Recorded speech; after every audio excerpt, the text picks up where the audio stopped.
अस्सलाम वालेकुम दोस्तों, आप देख रहे हैं उर्दू लाइव। सोचें, अगर आप एक हुनरमंद आईटी प्रोफेशनल हैं, बरसों से पढ़ाई की है, एक ख्वाब है कि अमेरिका जाएं, बड़ी कंपनी में काम करें, अपनी फैमिली को बेहतर मुस्तकबिल दें। आप खुशी खुशी H1B वीज़ा के लिए अप्लाई करते हैं और फिर अचानक खबर आती है कि वीज़े की सालाना फ़ीस $1,500 से बढ़ा है कर $1,00,000 कर दी गई है। जी हाँ, $1,00,000 यानी तकरीबन 88 से 90 लाख रुपए सालाना। क्या यह मजाक लगता है?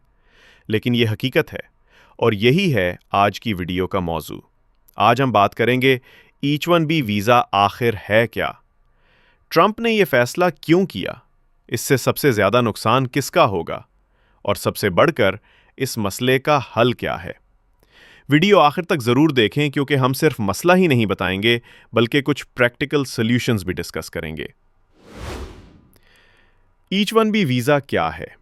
दोस्तों, सबसे पहले समझ लेते हैं कि H1B वीज़ा होता क्या है। ये वीज़ा अमेरिका ने 1990 में शुरू किया। मकसद ये था कि दुनिया भर के हुनरमंद अफराद, ख़ास तौर पर IT, इंजीनियरिंग, मेडिकल और फाइनेंस के शोबों के लोग अमेरिका आकर वहाँ की कंपनियों में काम कर सकें। हर साल 65,000 वीज़े आम एप्लीकेंट्स के लिए होते हैं, 20,000 इजाफी वीज़े उन लोगों के लिए जो अमरीकी यूनिवर्सिटी से मास्टर्स कर चुके हों, यानी टोटल तकरीबन 85,000 वीज़े।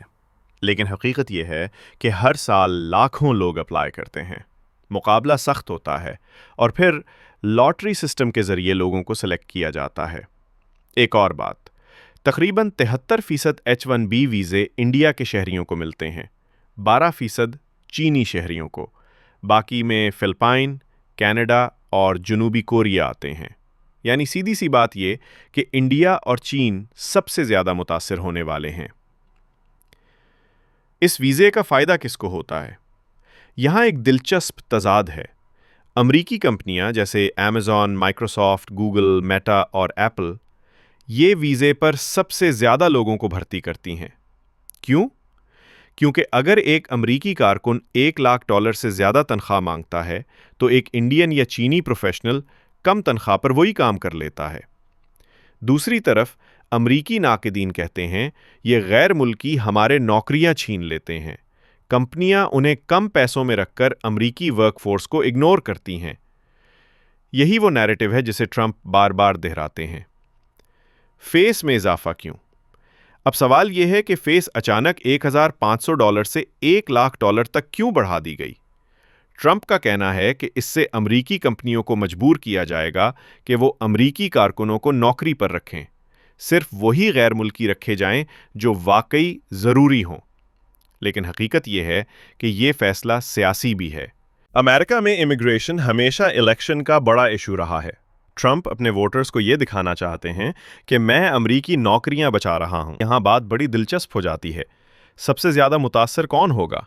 इंडिया, क्योंकि 70% से ज़्यादा H1B वीज़ा होल्डर्स इंडियन हैं। चीना दूसरा बड़ा ग्रुप है, ख़ास तौर पर जनूबी हिंदुस्तान जैसे तेलंगाना और आंध्र प्रदेश के हज़ारों नौजवान IT प्रोफेशनल्स मुतासर होंगे। अमरीकी कंपनियां, बड़ी कंपनियां अमेज़ॉन, माइक्रोसॉफ्ट वगैरह शायद ये बर्दाश्त कर लें, लेकिन स्टार्टअप्स और छोटी कंपनियों के लिए ये डेथ ब्लो साबित हो सकता है। हिंदुस्तानी इकॉनमी, इंडियन IT इंडस्ट्री अरबों डॉलर की रेमिटेंसेस लाती है। अगर H1B कम हो गए तो ये पैसा भी कम हो जाएगा। हज़ारों फैमिलीज़ जो अमेरिका में काम करने वाले रिश्तेदारों पर डिपेंड करती हैं, उन पर बुरा असर पड़ेगा। रिसर्च और हकाइक, चले अब थोड़ा डेटा और रिसर्च देखते हैं। बाउंडलेस इमिग्रेशन की रिसर्च के मुताबिक H1B वीज़े पर आने वाले लोग ज़्यादातर हाईली स्किल्ड होते हैं। ये अमरीकी मईशत को बेहतर करते हैं क्योंकि वो नई स्किल्स और इनोवेशंस लेकर आते हैं। एक स्टैनफोर्ड यूनिवर्सिटी स्टडी कहती है जिन कंपनियों में H1B प्रोफेशनल्स काम करते हैं उनकी प्रोडक्टिविटी 10% से 20% ज़्यादा बढ़ जाती है। MIT की एक रिसर्च के मुताबिक H1B से आने वाले अफराद ने अमेरिका में हज़ारों स्टार्टअप्स की बुनियाद रखी। गूगल के को-फाउंडर सर्गेई ब्रिन भी इमिग्रेंट थे। यानी हकीकत ये है कि H1B अमेरिका की ग्रोथ का हिस्सा है, ना कि रुकावट।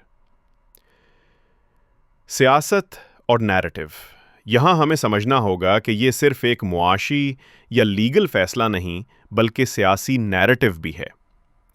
ٹرمپ اپنے ووٹرز کو یہ بتا رہے ہیں کہ غیر ملکی تمہاری نوکریاں چھین رہے ہیں، لیکن کیا یہ حقیقت ہے؟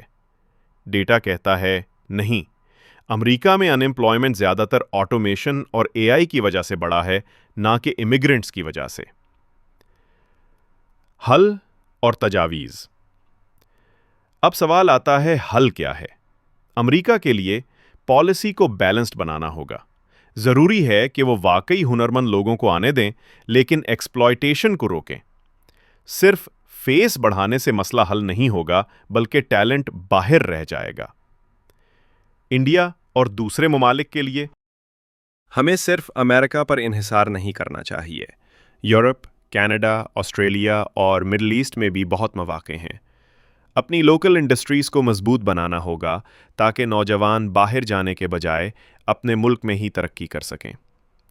انڈیویجولز کے لیے، یعنی آپ اور میں، صرف امریکہ پر فوکس نہ کریں۔ سکلز کو گلوبل ڈیمانڈ کے مطابق بنائیں۔ ریموٹ ورک اب ایک بڑی ریالٹی ہے۔ آپ انڈیا، پاکستان یا کہیں سے بیٹھ کر بھی امریکہ یا یورپ کی کمپنیوں کے لیے کام کر سکتے ہیں۔ نتیجہ دوستو، H-1B ویزا کی فیس میں اضافہ صرف ایک فیصلہ نہیں بلکہ ایک سمبولک میسج ہے۔ امریکہ اپنی سرزمین پر پہلے اپنے لوگوں کو ترجیح دینا چاہتا ہے، لیکن حقیقت یہ ہے کہ دنیا کا ٹیلنٹ ایک جگہ نہیں رکتا۔ اگر امریکہ اپنے دروازے بند کرے گا تو یہ ٹیلنٹ یورپ، کینیڈا یا ایشیا میں مواقع تلاش کرے گا۔ آخر میں سوال آپ کے لیے، کیا ٹرمپ کا یہ فیصلہ واقعی امریکی نوکریاں بچائے گا یا پھر امریکہ کو دنیا کے بہترین دماغوں سے محروم کر دے گا؟ کامنٹس میں اپنی رائے ضرور بتائیے گا۔ اگر ویڈیو پسند آئی ہو تو آپ چینل اردو لائف کو لائک کریں، سبسکرائب کریں اور اپنے دوستوں کے ساتھ شیئر کریں تاکہ وہ بھی جان سکیں کہ H-1B ویزا کی حقیقت کیا ہے۔ ملتے ہیں اگلی ویڈیو میں، تب تک کے لیے اللہ حافظ۔